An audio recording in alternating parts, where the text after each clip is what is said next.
The judgment was considered merciful by Velcathy standards.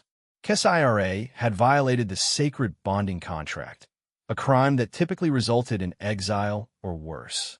Instead, the council had decided on a different form of punishment. She would be bonded to a human for one cycle. 12 months of servitude to one of the most primitive species in the Dominion. It was humiliating. It was degrading. It was supposed to be unbearable.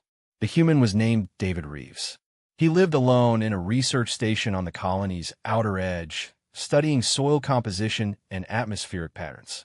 He was unremarkable by every measure. Middle-aged, unambitious, perpetually quiet. The council had assigned KSIRA to him, believing the isolation itself would be punishment enough. On her first day, KSIRA arrived at his station with the bearing of a condemned prisoner. Her luminescent Velcathy skin was deliberately dimmed, a sign of shame among her people, and her movements were rigid with resentment. David simply offered her tea. "I have been informed of my sentence," KSIRA said coldly. "I will fulfill my obligations, but I will not pretend this is anything other than degradation."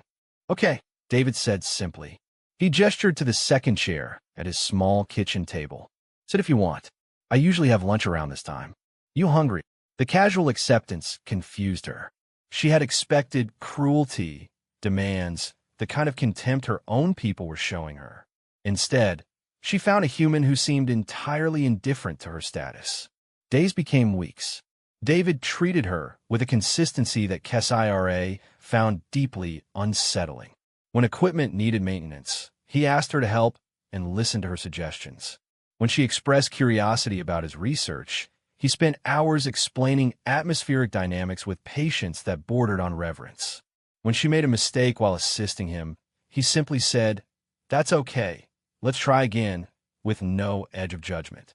He never called her widow, the shameful Velcathy term for those who broke bonding. He simply called her KSIRA. Slowly, imperceptibly, something shifted. KSIRA found herself anticipating their conversations. She began leaving small improvements around the station, organizing his research, repairing systems he hadn't noticed were degrading, anticipating his needs before he voiced them. Not from obligation, but from something that terrified her, the desire to make his life better. One evening, as they were reviewing atmospheric data, David asked her a question that no one had asked before. "What do you actually want, KSIRA? Not what your culture demands. Not what the council decided. What do you want?" She couldn't answer. The question was so alien to her that she literally didn't possess the framework to respond.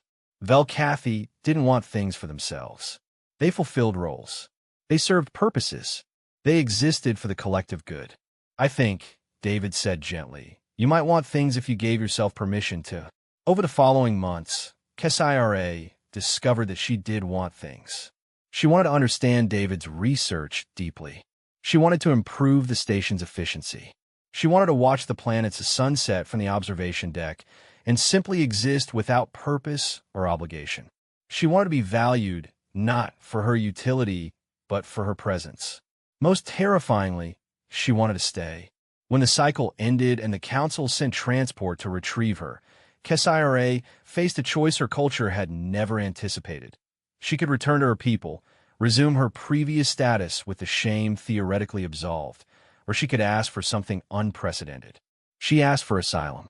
The request scandalized the Velcathy, a member of their highest caste. Choosing to remain with a human? Choosing subjugation? It was incomprehensible. The council initially denied her request. But David did something that shocked everyone. He invoked an obscure human law, one that had been incorporated into the colonial charter, guaranteeing asylum to any being fleeing persecution. The Velcathy were forced to honor it.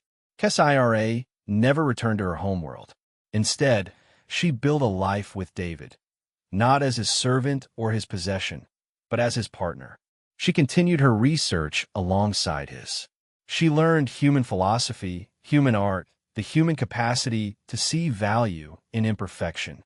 She learned love in a way her species had never understood it, not as bonding contract or obligation, but as choice made freely and renewed daily.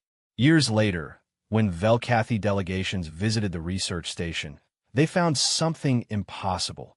A member of their most elite caste living contentedly in a simple human dwelling, her luminescent skin glowing with genuine happiness, her hand intertwined with David's in a gesture of affection her species had never developed. One diplomat asked David, "Do you not feel you have been given an extraordinary gift? A Velcathy of such station?" David smiled and squeezed Kesere's hand. "She's not a gift. She's a person I love. And honestly, I think I'm the one who got the treasure."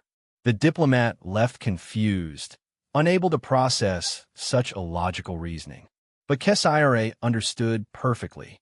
She had come to this human as punishment and discovered what her entire civilization had been too sophisticated to understand, that being truly seen, valued, and chosen for simply existing, not for accomplishment or status or utility, was not degradation. It was transcendence.